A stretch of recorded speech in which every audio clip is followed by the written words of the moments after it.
জিনের বু আবির আর দিশা এক সদ্য বিবাহিত দম্পতি, ভালোবাসায় ভরা সংসার তাদের।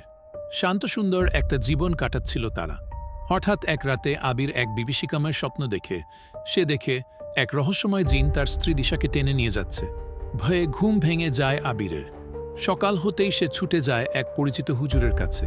সব কথা শুনে হুজুর চিন্তিত হয়ে পড়েন এবং পরদিনই আবিরের বাড়িতে আসেন। দিশাকে এক নজর দেখেই হুজুর ঘেমে যান। গম্ভীর কণ্ঠে বলেন, তোমার বুকে এক শক্তিশালী জিন খুব পছন্দ করে। ওর উদ্দেশ্য পরিষ্কার, ও দিশাকে বিয়ে করতে চায়। রাত প্রায় 2টো। হঠাৎ করে দিশা নিঃশব্দে ঘর ছেড়ে বেরিয়ে যায়।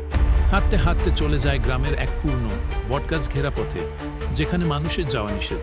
আবির টের পেয়ে তার পেছন পেছন ছুটে যায়। সে দেখতে পায় দিশা যেন কোনো অদৃশ্য শক্তির টানে সেখানে দাঁড়িয়ে আছে। হঠাৎ অন্ধকারে একটা ছায়ামূর্তি ঝাঁপিয়ে পড়ে দিশার উপর। এক মুহূর্তে দিশা অদৃশ্য হয়ে যায়। আবির চিৎকার করে উঠে, দিশা, দিশা!